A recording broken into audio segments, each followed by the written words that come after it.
नमस्कार मंडळी हिंगोली गोरेगाव या ठिकाणी घडलेली सत्य घटना आहे। शेनगाव तालुका आहे आणि या शेनगाव तालुक्यात गोरेगाव हे गाव आहे। या गोरेगावात सत्य घडलेली घटना आहे। 20 तारखेला ही घडलेली सत्य घटना आहे।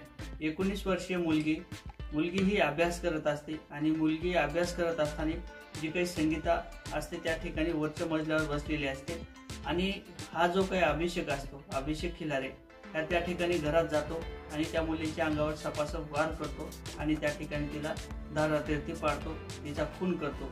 संपूर्ण प्रकार कसा घडला याच्यावर आपण बोलणार आहोत। कशा पद्धतीने हे प्रकरण घडलं हे सुद्धा समजून घेणार आहोत। चॅनलवर नवीन असाल तर चॅनलला सबस्क्राईब करून घ्या, व्हिडिओ आवडला तर नंतर शेअर करा। ज्या अर्थी प्रेम प्रकरण असेल, शाळेतील संबंध असतील किंवा इतर काही कारण असतील, मोठ्या प्रमाणात सध्या खुनासारखे प्रकार घडत आहेत आणि हिंगोली गोरेगाव या ठिकाणी घडलेली सत्य घटना आहे। शेनगाव तालुक्यातील घडलेली सत्य घटना आहे। 19 वर्षीय मुलगी या ठिकाणी घरात अभ्यास करत असते।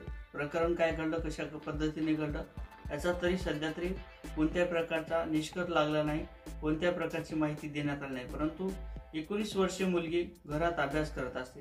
अभ्यास करत असताना मुलीला विचारलं जाते, अभिषेक नावाचा तो मुलगा घरात येतो आणि घरात आल्यानंतर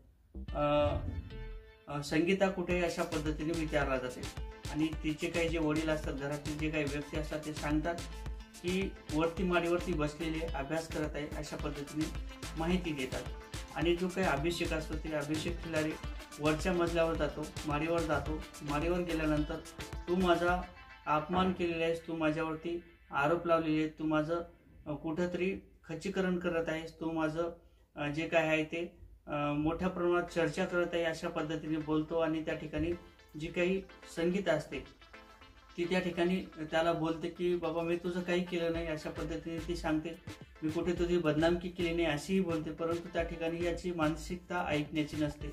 ते सांगतो की जे काही प्रकरण घडलेले आहे त्या प्रकरणातून माझी मोठ्या प्रमाणात बदनामी होत आहे, मला लोक नाव ठेवत आहेत अशा पद्धतीने तो सांगतो। आणि त्या ठिकाणी जी काही संगीत असते त्या संगीताच्या अंगावरती चाकू घेऊन त्या ठिकाणी तिचा खून करण्याचा प्रयत्न करतो, सपासप अंगावरती वार करतो।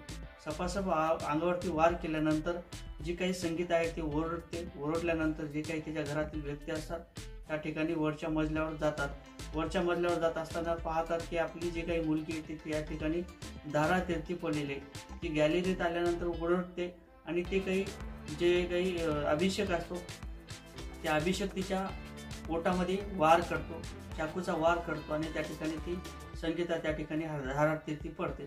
धारातीर्थी पडल्यानंतर जे काही अभिषेक असतो ते त्या ठिकाणी फरार होतो, बाहेर पळून जातो आणि गॅलरीतून उडी मारून तो बाहेर पळून गेल्यानंतर जे काही घटनास्थळी पोलीस असतात त्या ठिकाणी ते हजर होतात आणि जे काही तिचे वडील असतात, जे काही घरातील व्यक्ती असतात ते त्या मुलीला घेऊन हॉस्पिटलला जातात। त्या ठिकाणच्या सरकारी हॉस्पिटलला गोरेगाव या ठिकाणी घेऊन जातात आणि त्या ठिकाणी डॉक्टर जे आहे ते त्या मुलीला मृत्यू घोषित केल्या जाते, म्हणजे जी मुलगी त्या ठिकाणी मयत घोषित केल्या जाते। आणि जे काही स्थानिक पोलीस स्टेशन असतात त्या पोलीस स्टेशनचे अधिकारी असतात त्या ठिकाणी चौकशी सुरू करतात आणि जे काही अभिषेक होतात तर त्या ठिकाणी फरार झालेला अभिषेक पकडला जातो आणि जे काही 19 वर्षीय संगीत आहे त्या ठिकाणी तिचा निधन होते, तिचा मृत्यू होतो आणि जी काही पुढील कारवाई ती त्या ठिकाणचे पोलीस अधिकारी असतील त्याच्या माध्यमातून सुरू करण्यात आलेले आणि ही घटना नेमकी कोणत्या कारणावरून घडलेली याचा शोध सुद्धा घेतला जात आहे। आणि जे काही आज आरोपी आहे अभिषेक त्याला आज कोर्टात सुद्धा हजर केलं जाणार आहे आणि जी काही कारवाई होईल आणि त्याच्यातून जे काही निष्पन्न होईल ते पुढील घटनेच्या माध्यमातून किंवा पुढील व्हिडिओच्या माध्यमातून आपण समजून घेण्याचा प्रयत्न करणार आहोत। मित्रांनो, मी गणेश ठाकरे, क्राईम मराठी या यूट्यूब चॅनलवर आपलं सहर्ष स्वागत आहे। चॅनलवर नवीन असाल तर चॅनलला सबस्क्राईब करून घ्या, व्हिडिओ आवडला तर शेअर करा। जय शिवराय।